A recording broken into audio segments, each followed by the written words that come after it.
క్రీస్తునందు ప్రియమైన సహోదరి సహోదరులకు యేసుక్రీస్తు నామములో శుభములు. దేవుని యొక్క నూతనమైన కృప మీకు కలుగునుగాక. ఈరోజు దేవుడు మనకిచ్చిన మాట మత్తయి సువార్త 8వ అధ్యాయం 3వ వచనం. అందుకు ఆయన చెయ్యి చాపి వాణ్ణి ముట్టి నాకు ఇష్టమే, నీవు శుద్ధుడు కమ్మని చెప్పగా తక్షణమే వాని కుష్ఠరోగం శుద్ధి ఆయను.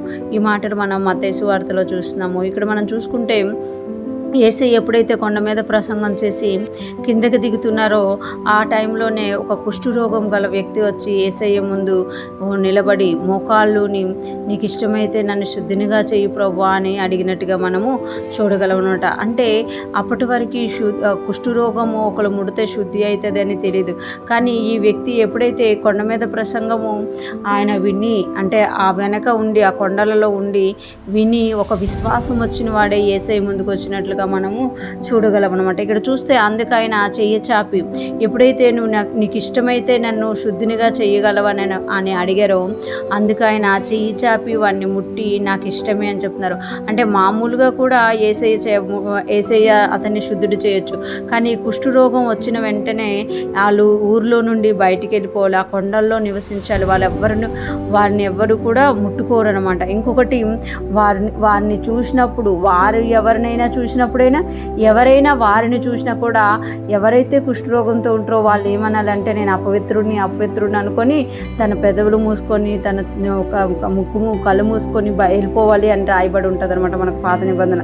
అందుకనే ఇక్కడ మనం చూసుకుంటే ఎప్పుడైతే యేసయ్య యొక్క కొండ మీద ప్రసంగం విన్నారో నీకు ఇష్టమైతే నన్ను శుద్ధునిగా చేయగలరు. అందుకే యేసయ్య ఆయన ఏం చేస్తున్నారనంటే ఆయనను ముట్టి నాకు ఇష్టమే నీవు శుద్ధుడు కమ్మని చెప్పగా అక్కడ చూస్తే ఆయనను ముట్టినప్పుడు యేసయ్య ఆ కుష్ఠరోగం గల వ్యక్తిని ముట్టినప్పుడు అతనికి కుష్ఠం ఉంటుండగానే యేసయ్య అతన్ని ముట్టాడనమాట.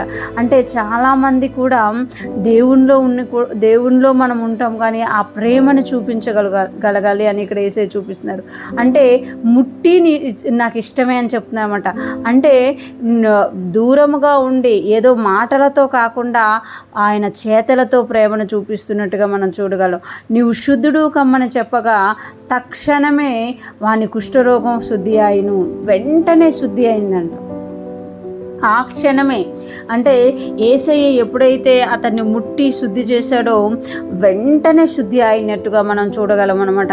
ఈరోజు ఫ్రెష్ మనం వింటున్న ప్రతి ఒక్కరూ జ్ఞాపకం చేసుకోవాలి, మనము కూడా దేవునికి అడిగినప్పుడు దేవుడు వెంటనే చేసే దేవుడుగా ఉన్నారు. ఇంకొకటి, మనం ఎవరికైనా చూపించినప్పుడు మనము కూడా ప్రేమను చూపించేవారిగా ఉండాలి అని ఇక్కడ తెలియజేస్తున్నారు. కుష్ఠరోగులను ఎవరు ముట్టుకోరు, కానీ యేసయ్య ముట్టి నాకు ఇష్టమే శుద్ధుడు కమ్మని చెప్పండి. అంటే ముట్టుకోవడం వల్ల ఏమి అంటుకోదు అని కూడా ఇక్కడ చూపించినట్టుగా మనము ఈరోజు ఫ్రెష్ మనం వింటున్న ప్రతి ఒక్కరం కూడా మనము యేసయ్య ప్రేమను పొందుకొని మన జీవితాల్లో ఉన్న వాటిని మార్చుకుందాము గాక. అలాగే ఇతరుల విషయంలో కూడా మనం ఆ ప్రేమను చూపించి ఇతరులని యేసయ్య వద్దకు తీసుకొని వచ్చుదుము గాక. దేవుని కృప మనకు తోడై ఉండి నడిపించును గాక. ఆమేన్.